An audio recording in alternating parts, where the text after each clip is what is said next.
Today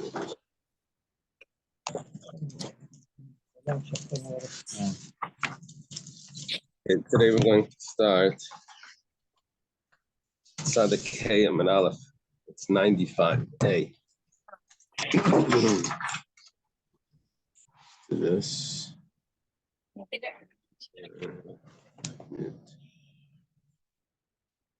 Gosel Paramu Beres Viol, that's close to the top. It's like 7 lines down. Is it recording? Yeah. Okay.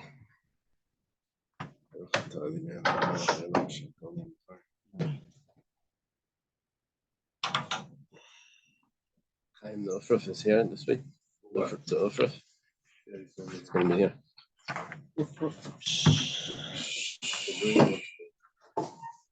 But bringing upstairs means the early minion or the regular minion? At the regular minion, yeah? I hope I can get it to get the lead of the regular. Okay. No, work. Very tough customer. Okay. Thank Hashem that you're able to learn Torah every day. It's supposed to be learning. We have the basic English immediately. And we're learning in the memory of Zahava Golda Bas Baruch Binyamin. It's a refuah shlema, my father. Okay. We learned in the Mishnah, Gosel Paramu Beres V'Yolda. Someone stole a cow that was pregnant, and then it gave birth. Or there was a sheep that had all the wool on it, and then he sheared it off. He was goizes the hair. So he pays the price of what it was worth when he stole it, which is a pregnant cow and the sheep with the hair. Okay. Now comes along our Gemara and quotes a brisa. The brisa is going to have, it's not so simple, there's a big machlekes here. Brisa says, Tana Rabbanan, it was taught in the brisa. Reb Shir Gain says, Tana Rabbanan means it's an important brisa. It was edited by Reb Chi and Reb Oshia. Agoizel Rachel v'gazaza. What's the Bach saying? The Yalda. Agoizel Rachel. Around towards the top of 95, right? Yeah. About what did we say? 9 lines down. Gazal Para. Yeah. Barrett. Yeah. Now go a little further. Tana Rabbanan. It's taught in the brisa. Yeah, right over here. In that. So if someone steals a sheep and he shears the wool, para v'yalda, or a cow when it gives birth. So the first opinion here, which is Reb Meir, says Mishalam Eiseves Kiziseves V'Ladeseh Div Reb Meir. Reb Meir says that you have to pay for everything.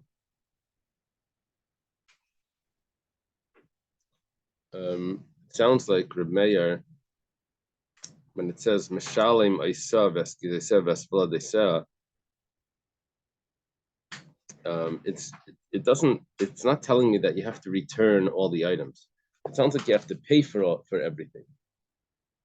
So that could be learned that it's a knas. Remember, we had a discussion about this. It could be, whatever the case is, this fellow's not gaining anything. The goslin is not going to gain anything. The thief is not going to gain anything here. He has to give everything back. There's no profit to the goslin. He has to pay the animal plus the shearings of wool plus the offspring. Rabbi Yehuda says, you actually return the item, return the actual animal. 1 second. What about the offspring? What about that? So then we're going to see in the Gemara that he has to pay for that as well, but that doesn't go back directly, like as not the item is transferred, but he has to pay for that. We'll see in the Gemara. Reb Shimon says, right next to Kilu Yishum Etzle B'Kesef. Reb Shimon sounds like our Mishnah. Reb Shimon says that when he took the item, we put a valuation on what it was worth, and that value is what he's going to have to pay back. That's Reb Shimon seems to fit with our Mishnah. He pays what it was worth at the time of stealing. Isn't a person only do that if he changed the item. So here it changed because it gave birth or he shared the wool.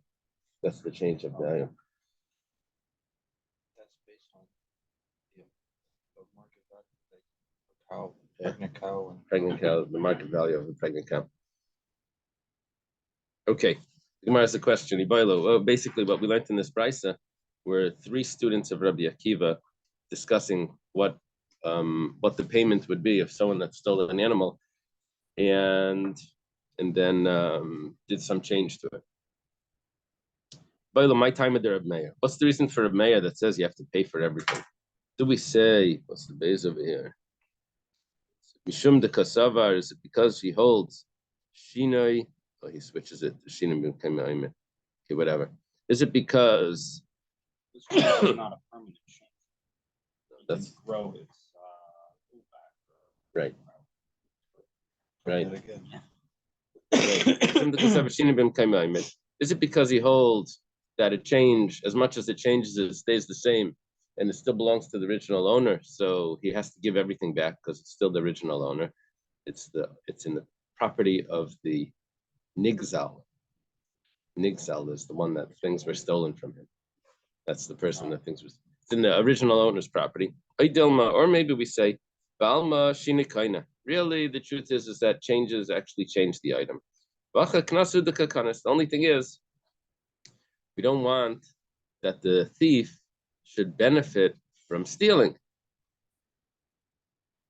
It's the opposite svara than the opposite logic what we've been saying in the past. In the past, we've been saying that someone's coming to do tshuva, we want to help him out and we make it easier on him. Here we're saying no. Maybe the reason for Reb Meir is that the guy stole. What do you want him to do? You want him to prosper? You want him to turn this into a business? No, we put a knas on him. He shouldn't be able to keep the improvements from what he stole. So we have two ways of viewing what Reb Meir holds when he has to return everything. Is it because he has to return everything because it belongs to the original owner? Or maybe it actually belongs to him, but we've just imposed on him a penalty so that he doesn't gain from. Now, what would the difference be? The Gemara right away asks, what's the difference be? Fact is, he has to give everything back. The difference would be in a different case, a slightly different case. Let's say instead of the animal improving, the animal got worth less. Okay, now, if we say that you have to give it back because the original owner still owns it, so you give it back, you tell the original owner, here's your item, tough luck. I know it's worth less, but tough luck, this is yours. But it spoke about he returns it back to the original amount. So that's one approach. But this approach would be if it's talking about that as much as it changed, it stays the same. We call it shinibim kaima. The change doesn't make it, doesn't change it. If that's the case, then we would say that when it comes, when it's decreases in value, we would say that you just return it as is. Here it is. Here's your item. Sorry, but if we say that really the thief acquires it, why do we make him pay for everything, even the improvements? If he acquired it, the improvements should belong to him. So we say that was a penalty. So over here, when it gets worth less, it's not a penalty to make him pay less. Really, min adin, what's the real halacha? Is that he should pay what it was originally. That's the real halacha. So over here, he's going to have to pay the higher price. So the wool, when it gets worth less, he'll have to pay the higher. The wool he would, according to the wool. Yeah. Well, what happens is when someone steals a sheep and then he shares the wool, he has to return everything according to Reb Meir. The question is why? Is it because the original owner still owns it? Well, we don't want him to make a business. Or is it because we don't want to make a business? So what's the difference between those two reasons? It goes like this. Let's say it got worth less instead of getting worth more. So if we say that it's because the original owner owns it, then he can return it even though it's worth less. He stole it, it was worth $100, now it's worth $50, just give it back. But if it's because we put a penalty on him and that's why he has to return the wool, so over here, where the penalty would not be that he doesn't need to that he doesn't pay less, so then we would make him pay the original price. So that would be a difference. Or a in- third option, you just have to return. Well, also, instead of the original price. Well, It's the original plus. no. If there's two possible cases. He steals an animal, it either gets worth more or it gets worth less. When it gets worth more, I know what Remeir holds, but you have to return everything. Okay. Now, when it gets worth less, I don't know what Remeir holds. I'll figure that out okay. based on why you had to return everything when it got worth more. Okay. If the reason why you have to return everything when it got worth more is that because it still belongs to the original owner, and when it gets worth less, you return just as it is because it's still the original owner's. But if it was because of a penalty, then I don't give it just back like that. I would have to pay what it was at its original price because that's what it doesn't belong to the original owner. It really belongs to him. He has a debt from the original. Okay. Tashima, so come and listen. We'll try to answer this question. Reb Shimon in the Mishnah says that Reb Shimon is that's what appears that Reb Shimon be our Mishnah, that you just pay as it was originally. See, in the Mishnah, he stole a para. That was worth that She was already pregnant, and the same as in the Brisa. But you pay. No, the rest states.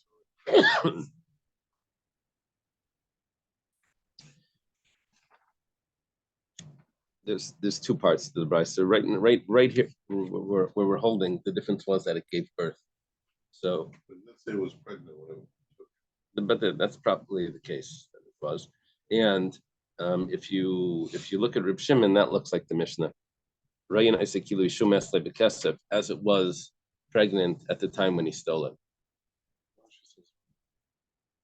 Why don't they want to say? Yeah, I don't know why the whole time. They're not even saying it. Especially if we have them Right. free. Right. Maybe because the Gemara did this before, the Gemara told us about Reb Shimon's opinion. We had a machlekes, but possibly a machlekes what Reb Shimon held. I was going to ask that question.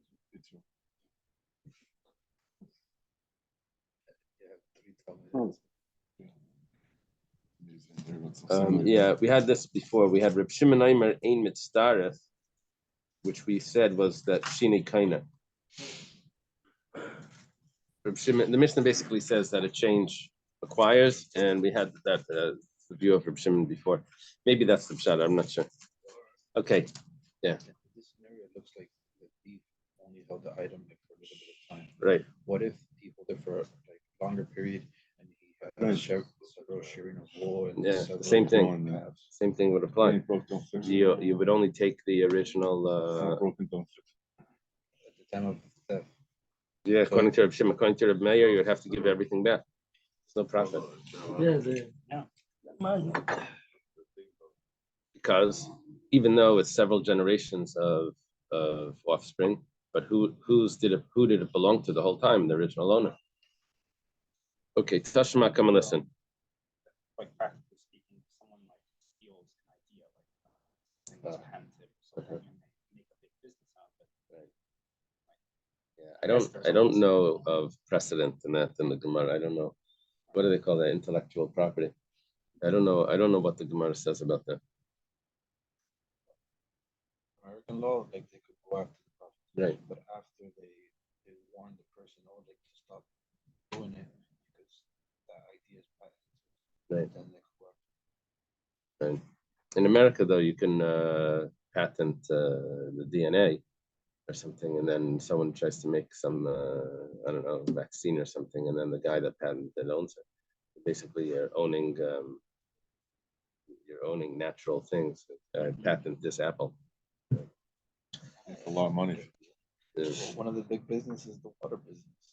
Even in Israel, water, Hashem gave it to us. Oh, yeah, but nevertheless, someone is drawing the water and selling it. Bottles themselves. It's not like you go over to someone and say, "I see that you have water there. I own all the water, so you have to pay me for the water that you're drinking." It's not like you can. When it comes to in America, you can do this. you see someone growing, I don't know, these apples, and you can say, 1 second, I noticed that that's my patent. Okay, Tashima, Gussel Bema Viskina.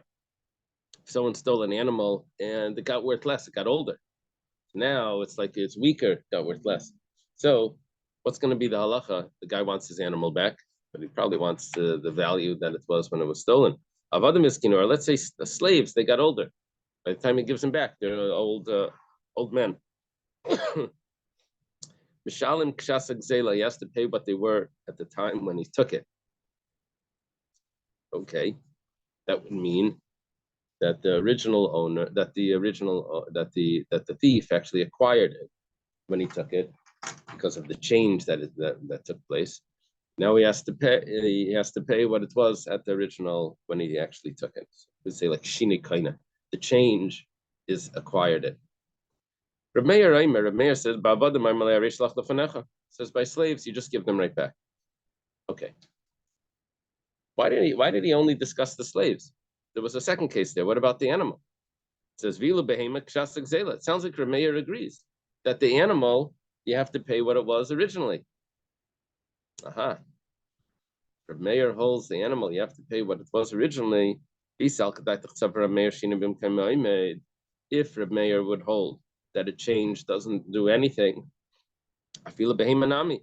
Then why by the animal can he does he give it back what it was, or does he have to pay what it was originally? We should say that he just gives the animal back, just like we do by the slaves. Now let me clarify. The concept of the slave has to do with karka ein and exelas. Someone steals property, he never really takes possession of that property, even if he puts a fence up and all of this. It's not considered real property, because he happens to be, all he is just a squatter. He never really took ownership of it. When it comes to personality, it's possible that you end up taking ownership of it. But when it comes to realty, it's never stolen. Now the Gemara tells us that slaves are considered like realty, which means that it's never really stolen. So if a person steals a slave, even if it gets older, Reb Meir says he just gives it right back, because I never really acquired that slave. It was always in the original owner's possession, just wandering around. Just like the property was always in the original owner's possession, it just happened not to be there. Same is true with kidnapping, then? Yeah. Well, the question now is that if it appears now that by the animal you can just return the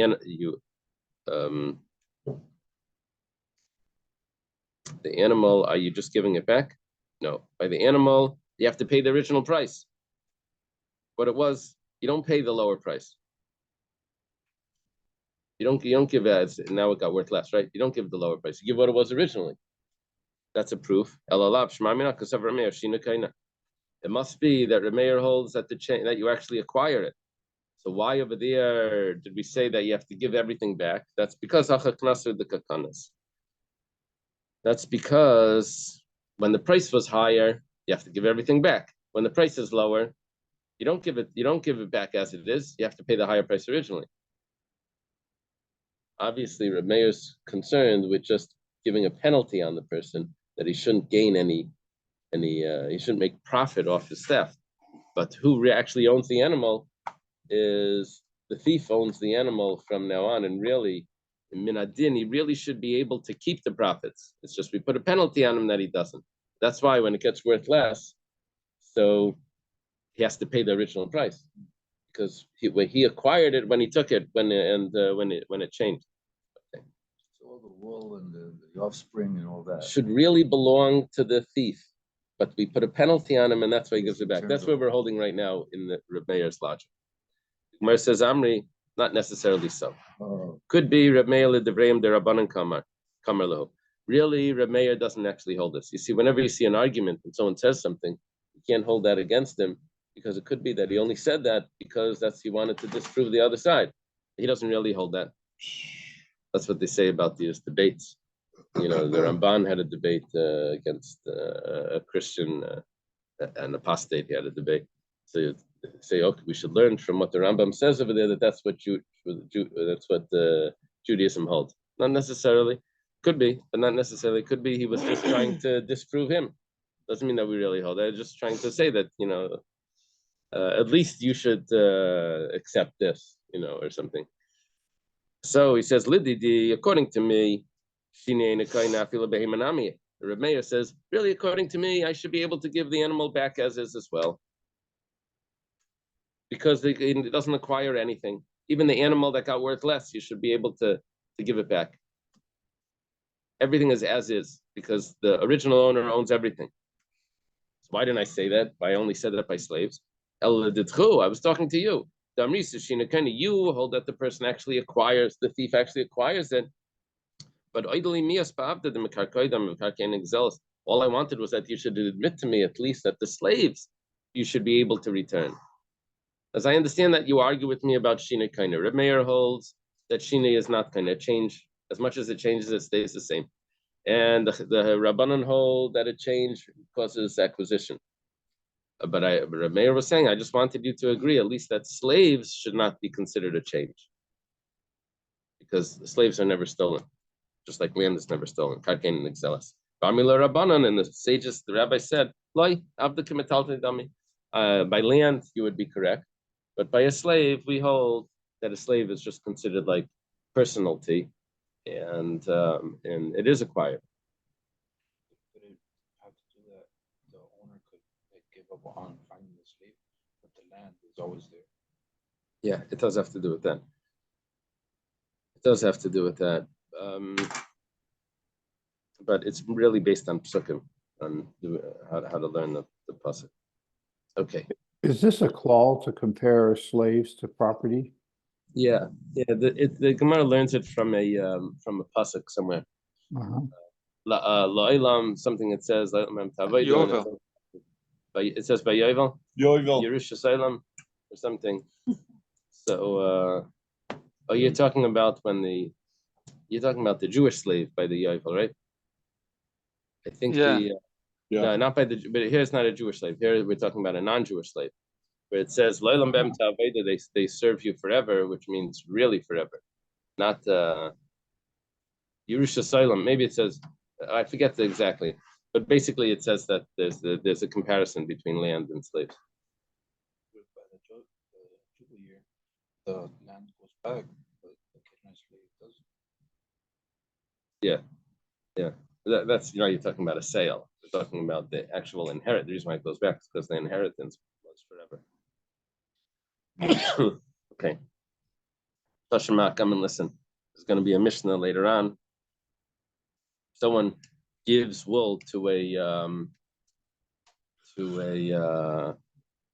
they would have to it's called a dyer. He would dye the wool. Not in dire straits. He would put the wool into the pot and cook it up, and the wool would absorb the color. So if someone gave this to this type of craftsman that does this the dyeing, he tells him to dye it red, and it turned out Vitzavi Shachar, he dyed it black. Shachar Vitzavi Adam are the opposite. He said, I want it black, and he dyed it red. Okay. Big discussion over here how this works, but Reb Meir says, nicely the mate Samri. He has to pay him for the wool. Okay, now the wool was originally white or off-white or something, discolored. Now there is an improvement here in the wool. The only thing is the guy doesn't like it. He needed it for a certain I don't know, a wedding gown. He doesn't want to wear black, or she doesn't want to wear black to a wedding. So he wants his money back. So Reb Meir says you have to give him the value of the wool. Gemara says the mate samri in the value of the wool, yes, the mate samri shvachilai, but he doesn't have to pay for the improved wool. See, whose wool is it now? Right now, who does the wool belong to?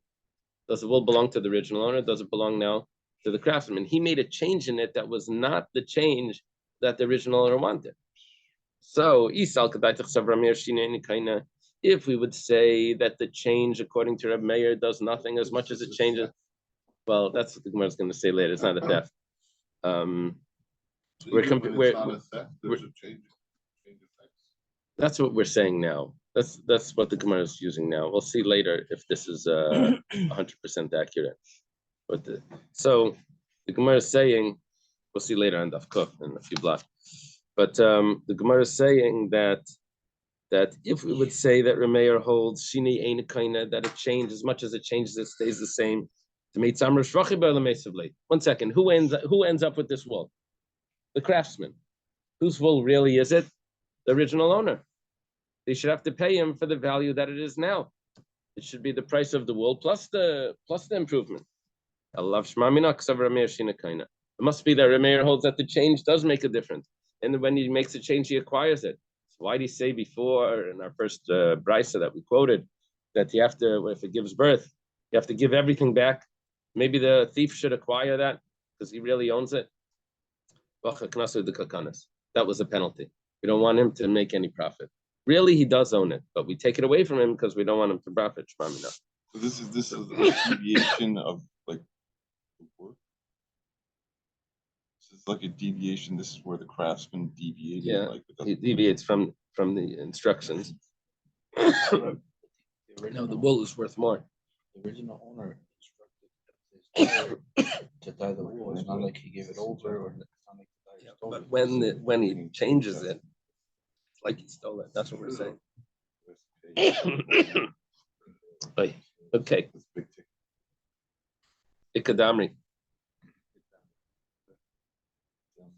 Those that say that this question here actually wasn't our question. Why? Midapech Rav Betani, because Rav switched the names around and he taught the Mishnah that we quoted, or the Brisa that we quoted differently. Gazal, he taught it like this. Gazal Paraviskina Avadim Viskina Misham Chasak Zel Divrab Meir. Someone steals a cow and it gets older, it decreases in value. A slave, and it decreases in value because it ages. He pays the value that it was originally, which means Rameir holds Shina Kaina. Okay. The sages said, the sages told Rameir that by slaves you should be allowed to give it back as is. Some snaps. So the Gemara says, definitely according to Rav Meir Shina Kaina. You see clearly. You see, he holds that the change makes him acquired. That's why he has to pay what it was originally beforehand. Because now it's his. He has to pay what it was back then when he took it. When it came to when it improved, you see, this was a case where it decreased in value. If it increased in value, we said Rav Meir holds you have to pay the extra. That's because Knasu the Kakanas, that was a penalty. Okay, so we know what Rav Meir holds. That the reason why you have to pay the improvements is the penalty. Ki Bailan, well, we know that there was a question. Question was Hachi Bailan. Question was the following: Ki Kakanis. When did Rav Meir impose the knas? B'meisit. When the person knew that he was doing something wrong. Aval b'shoigig. But if he didn't know that he's doing something wrong, like knas. He didn't impose the knas. Or perhaps maybe there's always a knas. Maybe there's always a penalty. Okay, so we'll have to see. Right here, we're talking about theft. You assume that the thief knows that he's doing something wrong, so we're going to put a penalty on him. He shouldn't make any improvements. But there could be cases where there was a purchaser that maybe he didn't know. In those cases, are we still going to impose the penalty on this purchaser? You have to figure that out. If there's cases where the person doesn't know that he was doing something wrong, does he still not acquire it and all of that? Okay, let's take a look. Tashma. Come and listen. So we try to prove when we have a question, we bring some other source, we analyze that, we see if we have an answer to our question. There's 5 people that they don't take their payment from property. They take their payment just from money. Just from money. They don't take the property. It goes like this. Here it is. One of them is Paris. Okay. Now, the Gemara in a moment is going to explain the case. Case is someone stole property and then he sold it. So the purchaser now has property that's stolen. The purchaser improves the property. Bought a property, wants to use it. So he puts effort in to improve it. Comes along the original owner and takes the property away from the purchaser. So now the purchaser not only lost his money because the original owner got the property back, but he also lost all the improvements that he put in. I think you taught us before that the original owner has to pay. So 1 second. So what happens is the original owner that now took away the property will give the purchaser the cost of the improvements, because he did work in his property. He has to pay him for that work. Okay, good. He goes back to the thief, and he takes from the thief the money that that he paid for it. What about, besides for the cost of the improvements, there was also improvements that really should belong to him, because the fruits that grew, the new trees that he planted, there was improvements there that should really belong to him. So when it comes to those improvements, when he's taking it from the thief, he's going to get from the thief the two things there. He's getting the price that he paid plus improvements of the property that were really his. That the price that he paid, he can extract from the thief from his property, from the thief's property. Again, this is the purchaser from the thief is taking property from the thief. When it comes to the fruits, that he can only take money, can't take from the property. Now the reason is,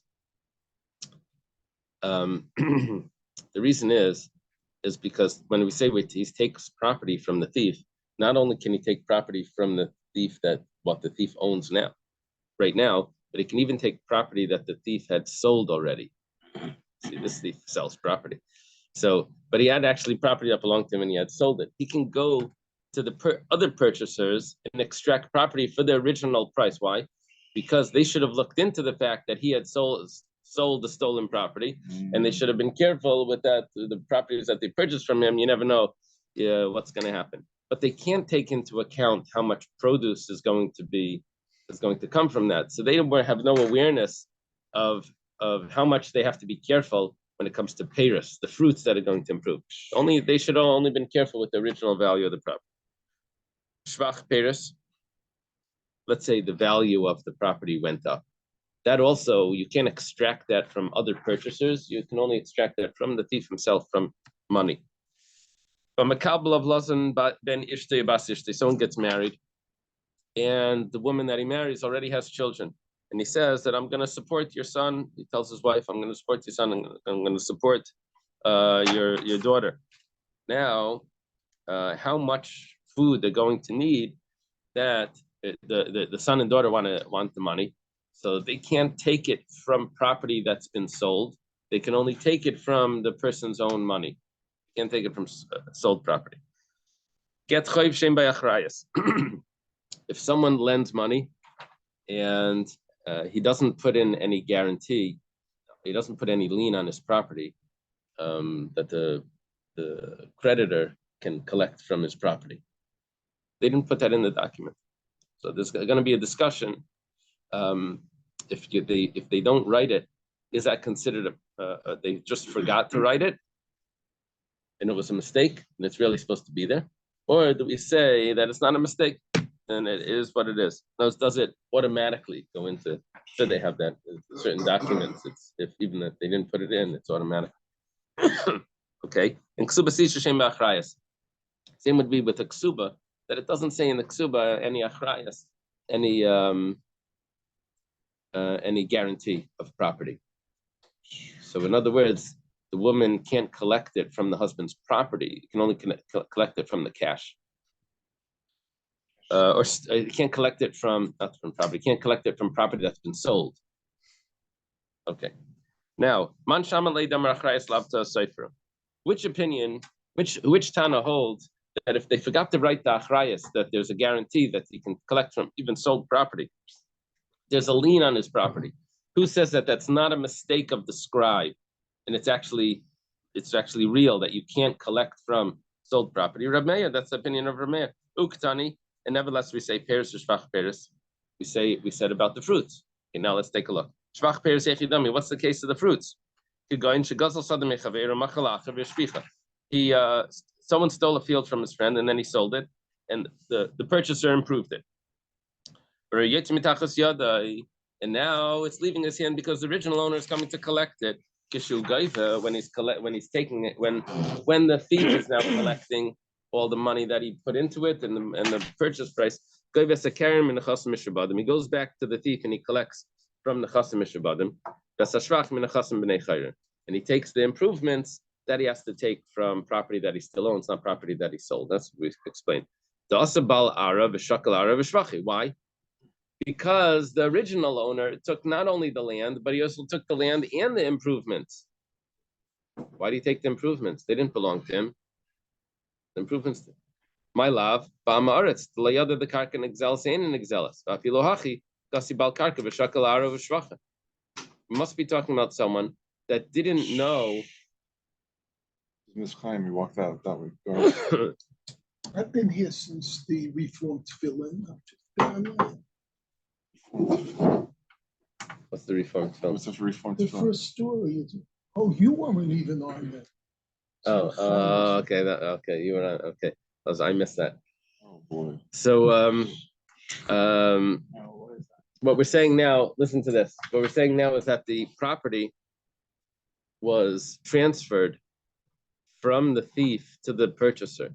The purchaser thinks that land is actually, when it's sold, when it changes hands, he thinks that it doesn't belong to the original owner. He doesn't know that halacha, that it still belongs to the original owner. So he thinks that when he purchases it, because he's an amaretz, he thinks that the land is rightfully his. The thief, what about the thief? The thief is going to have to pay the original owner. But I'm about to take off. Okay, safe travels. Safe travels. Thank you. Thank you. Happy trails to- Put on tefillin on people up and down the aisle. And the stewards. Find the Jewish ones. Okay. Make sure your seatbelt's fastened. The flight attendants don't really like.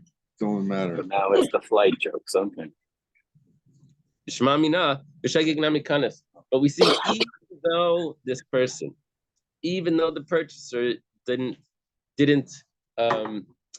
do these improvements on purpose, did it on purpose, but he doesn't know that what he's doing is stolen property. He thinks that, but now it's considered that it's his already. But nevertheless, the original owner comes and takes away the improvement, and now he has to go and collect them. We see that there's a penalty even on improvements. It's a penalty even when it's b'shagi, even when he didn't do it on purpose. Amri, they said no. They said light. But how do you know that the reason why the original owner is taking this away? This is because that it was even though he didn't know about it. Maybe we're talking about someone that he knew he was doing something wrong. How do you know the penalty that the guy loses the improvements is because of how do you know that it's even when he was innocent? Could be he was really guilty, and that's why there's a penalty on him, on the purchaser. So what we're doing over here is we switched from the thief getting the penalty to the purchaser getting the penalty, and we tried to make up that the purchaser was innocent, and now we see that there's a penalty even on the purchaser. We said no, the purchaser was not so innocent. The purchaser knew that he wasn't supposed to be in this property. He bought a stolen property, and that's why he's guilty, and he loses the improvements. Okay, let's take a look at that case again. Tashma. The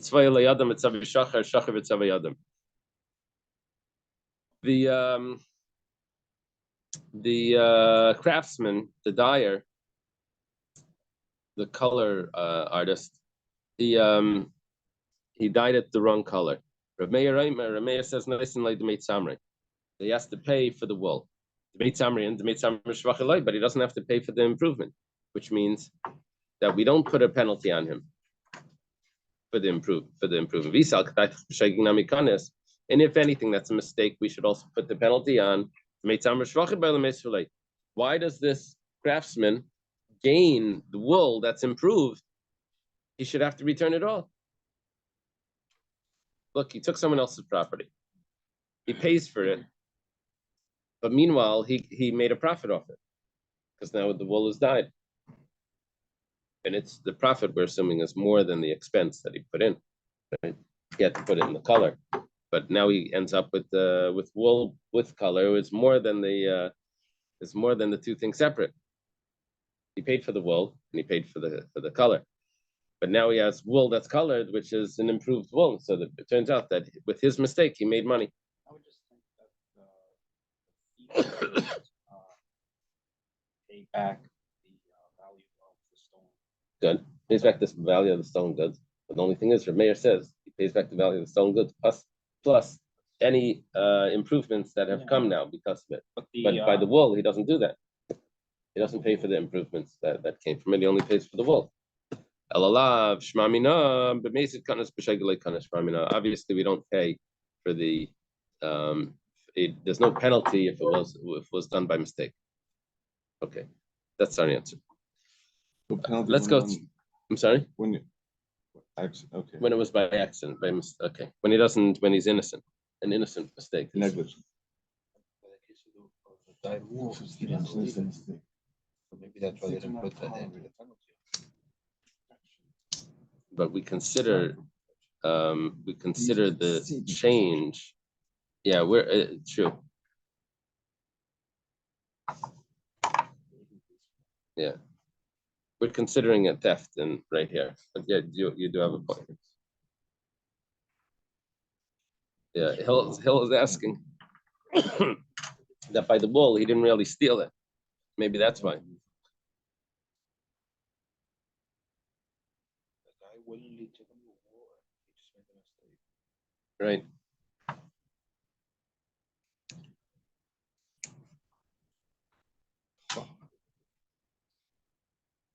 No, it took him to dye another color. Right. He dyed it the wrong color. That the other guy dyed the wrong color. Right. So we're saying that there's no penalty on the dyer. They're saying maybe there's no But the penalty guy who on. brought it to him, wasn't he the guy? No, we're not talking about Nagano. Jacket. Just the craftsman. Do you have a dragon on your jacket?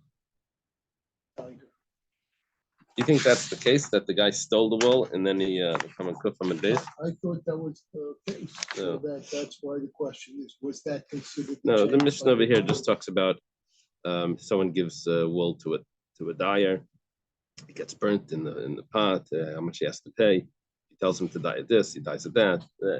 It's not talking about someone stealing wool and There's no shaykhus, To the I mean, knas. We're looking for analogies here. right. That's totally different. Okay. Right.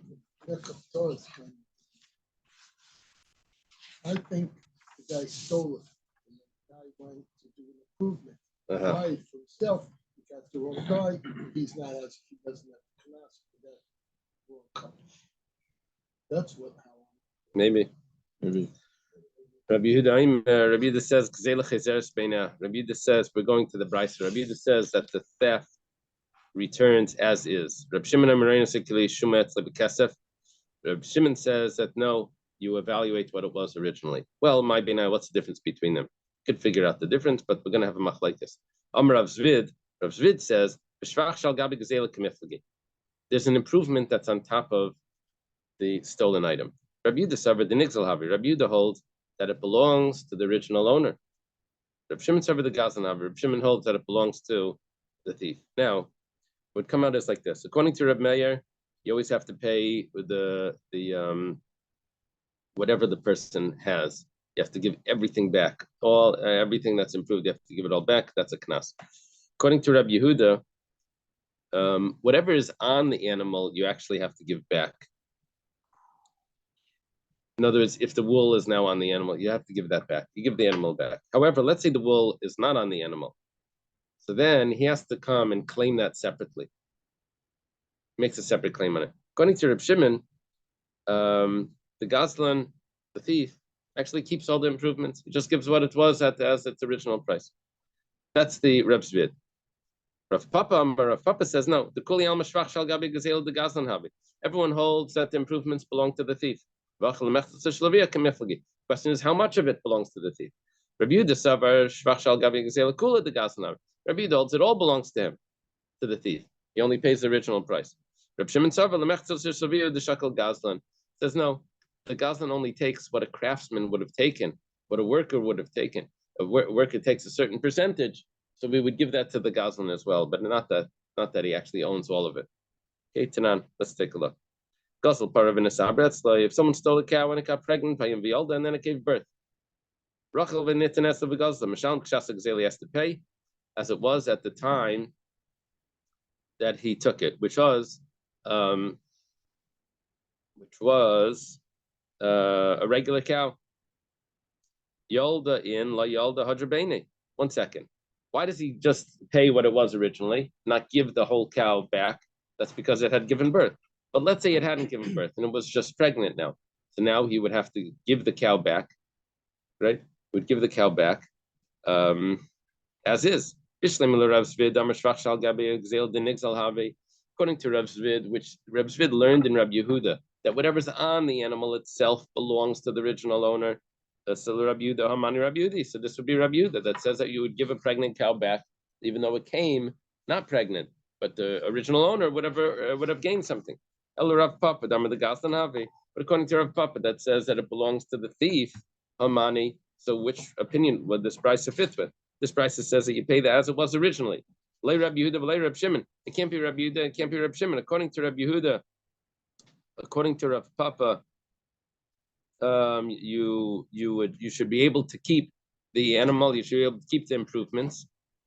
Yeah, because everything, according to Rabbi Yehuda, everything belongs to the thief, and according to Rabbi Shimon, you should get a percentage of it. Rav Papa says, Rav Papa says he made an assumption here. Because of that assumption, he asked the question. That assumption is wrong. The truth is that even if it didn't give birth, you also pay the original price. Why did it say Yalda? I did the Nasav Reishi Yalda, Nasav Sefer Nami Yalda, because we said before that we're talking about an animal that was pregnant and it gave birth.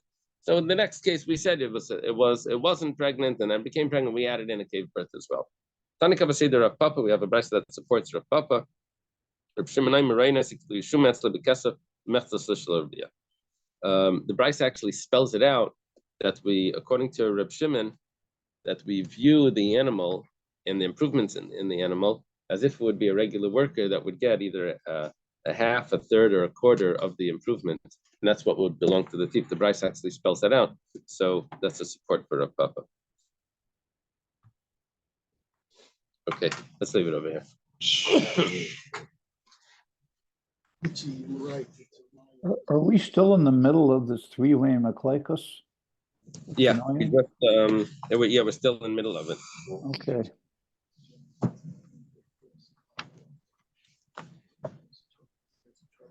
Thank you. Yeah.